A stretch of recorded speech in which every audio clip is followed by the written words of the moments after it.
Hi friends, welcome back to Shruti cooking world. ಇವತ್ತಿನ ವಿಡಿಯೋದಲ್ಲಿ ನಾನು ವನಿಲಾ ಐಸ್ ಕ್ರೀಮ್ ಯಾವ ರೀತಿ ಮಾಡೋದು ಅಂತ ತೋರಿಸ್ಕೊಡ್ತೀನಿ. ಈ ಐಸ್ ಕ್ರೀಮ್ ಮಾಡೋದು ತುಂಬ ಈಸಿ. ಹಾಗೆ ಹಾಲು ಹಾಗೆ ಈ ಒಂದು ಪೌಡರ್ ಇದ್ದರೆ ಸಾಕು, ನಾವು ಸುಲಭವಾಗಿ ಈ ಐಸ್ ಕ್ರೀಮ್ನ ಮಾಡ್ಕೋಬೋದು. ಅದಕ್ಕಿಂತ ಮುಂಚೆ ಯಾರೆಲ್ಲ ನನ್ನ ಚಾನಲ್ಗೆ ಸಬ್ಸ್ಕ್ರೈಬ್ ಆಗಿಲ್ಲ, ಪ್ಲೀಸ್ ಸಬ್ಸ್ಕ್ರೈಬ್ ಮಾಡ್ಕೊಳ್ಳಿ.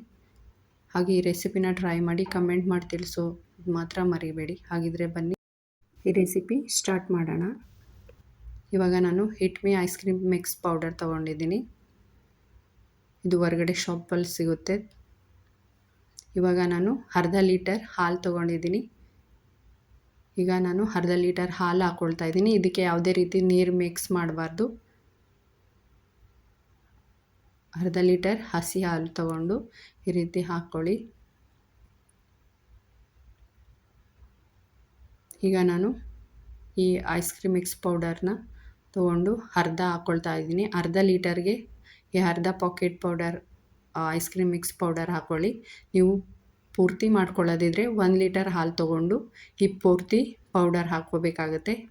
ಇವತ್ತು ನಾನು ಅರ್ಧ ಲೀಟರ್ ಹಾಲಿಗೆ ಅರ್ಧ ಈ ಪೌಡರ್ನ ಹಾಕ್ಕೊಳ್ತಾ ಇದ್ದೀನಿ, ಅರ್ಧ ಪಾಕೆಟ್. ಇವಾಗ ಇದನ್ನ ಚೆನ್ನಾಗಿ ಯಾವುದೇ ರೀತಿ ಗಂಟುಗಳಿಲ್ಲದೆ ಇರೋ ಹಾಗೆ ಮಿಕ್ಸ್ ಮಾಡ್ಕೋಬೇಕು. ಇವಾಗ ನಾನು ಆ ರೀತಿ ಮಿಕ್ಸ್ ಮಾಡ್ಕೊಳ್ತಾ ಇದ್ದೀನಿ. ಈ ರೀತಿ ಚೆನ್ನಾಗಿ ಮಿಕ್ಸ್ ಆದ ನಂತರ ಇದನ್ನ ನಾವು ಗ್ಯಾಸ್ ಐ ಫ್ಲೇಮಲ್ಲಿಟ್ಟು ಬೇಯಿಸ್ಕೋಬೇಕಾಗತ್ತೆ. 3 ನಿಮಿಷ ಈ ರೀತಿ ತಿರುಗಿಸ್ಕೊಳ್ತಾನೆ ಕಂಟಿನ್ಯೂಸ್ ಆಗಿ ಬೇಯಿಸ್ಕೋಬೇಕಾಗುತ್ತೆ. ಈ ಐಸ್ ಕ್ರೀಮ್ ತುಂಬಾ ಚೆನ್ನಾಗಿರುತ್ತೆ, ಟೇಸ್ಟಿಯಾಗಿರುತ್ತೆ. ಹಾಗೆ ಇದು ತುಂಬಾ ಈಸಿಯಾಗಿ ಬೇಗನೆ ಮಾಡ್ಕೊಳ್ಬೋದು. ಈ ರೀತಿ ಸ್ವಲ್ಪ ತಿಕ್ಕಾಗುತ್ತೆ, ಕ್ರೀಮಿ ಥರ. ಅಲ್ಲಿವರೆಗೂ ಕೂಡ ಇದನ್ನ ಬೇಯಿಸ್ಕೋಬೇಕು. 3 ನಿಮಿಷ ಸಾಕು, ಜಾಸ್ತಿ ಬೇಯಿಸ್ಕೋಬೇಡಿ. ಈ ರೀತಿ ತಿರುಗಿಸ್ಕೊಳ್ತಾ ಬೇಯಿಸ್ಕೋಬೇಕು. ಇವಾಗ ಇದಾಗಿದೆ. ನಾನು ಗ್ಯಾಸ್ ಆಫ್ ಮಾಡಿ ಇದನ್ನ ಫುಲ್ ತಣ್ಣಗಾಗೋಕ್ಕೆ ಇಡ್ತೀನಿ. ಚೆನ್ನಾಗಿ ತಣ್ಣಗಾದ ನಂತರ ಒಂದು ಪ್ಲಾಸ್ಟಿಕ್ ಬಾಕ್ಸ್ ಅಥವಾ ಪ್ಲಾಸ್ಟಿಕ್ ಯಾವುದೇ ರೀತಿಯ ಸ್ಟೀಲ್ ಅಥವಾ ಯಾವುದೇ ರೀತಿಯ ಒಂದು ಬಾಕ್ಸ್ಗೆ ಹಾಕಿ ಇದನ್ನ ಫ್ರೀಝರಲ್ಲಿಡಿ. 10 ರಿಂದ 12 ಗಂಟೆ ಫ್ರೀಝರಲ್ಲಿಟ್ಟ ನಂತರ ಮತ್ತೆ ತೆಗೆದು ಈಗ ನಾನು ಒಂದು ಮಿಕ್ಸ್ ಜಾರಲ್ಲಿ ಹಾಕ್ಕೊಂಡು ಈ ರೀತಿ ಜಾರ್ಗೆ ಹಾಕ್ಕೊಳ್ಳಿ. ಇವಾಗ ನಾನು ಇದನ್ನ ಹಾಕ್ಕೊಳ್ತಾ ಇದ್ದೀನಿ. ಇವಾಗ ಇದನ್ನ ಚೆನ್ನಾಗಿ ಬ್ಲೆಂಡ್ ಮಾಡ್ಕೊಳ್ಳಿ. ಇವಾಗ ಇದನ್ನ ನಾನು ಮಿಕ್ಸರಲ್ಲಿ ಓಡಿಸ್ಕೊಂಡು ಇಟ್ಕೊಂಡಿದ್ದೀನಿ. ಇವಾಗ ನಾನು ಈ ಐಸ್ ಕ್ರೀಮ್ ಬಾಕ್ಸ್ ಇತ್ತು, ಅದಕ್ಕೆ ಹಾಕ್ಕೊಳ್ತಾ ಇದ್ದೀನಿ.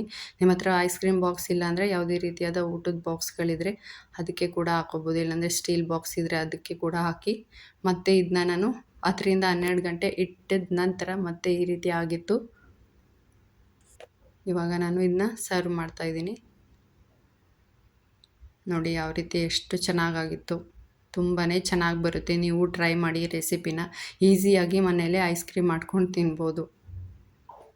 ನೋಡಿ ಈ ರೀತಿ ತುಂಬಾ ಚೆನ್ನಾಗಾಗಿತ್ತು. ಇವಾಗ ನಾನು ಇದಕ್ಕೆ ಸ್ವಲ್ಪ ಡ್ರೈ ಫ್ರೂಟ್ಸ್ ಹಾಕ್ತಾಯಿದ್ದೀನಿ. ಡ್ರೈ ಫ್ರೂಟ್ಸ್ ಇಲ್ಲಾಂದರೆ ಚಾಕ್ಲೇಟ್ ಸಿರಪ್ ಕೂಡ ಹಾಕ್ಕೊಂಡು ತಿನ್ಬೋದು. ನೋಡಿ ಈ ರೀತಿ ತುಂಬ ಈಸಿಯಾಗಿ ಕೇವಲ 3 ನಿಮಿಷದಲ್ಲಿ ಮಾಡಿ ಮುಗಿಸ್ಬೋದು. ಈ ವಿಡಿಯೋ ಇಷ್ಟ ಆಗಿದ್ದರೆ ಲೈಕ್ ಮಾಡಿ, ಶೇರ್ ಮಾಡಿ, ಕಮೆಂಟ್ ಮಾಡಿ. ಹಾಗೆ ವಿಡಿಯೋ ಪೂರ್ತಿ ನೋಡಿದ್ದಕ್ಕಾಗಿ ಧನ್ಯವಾದಗಳು.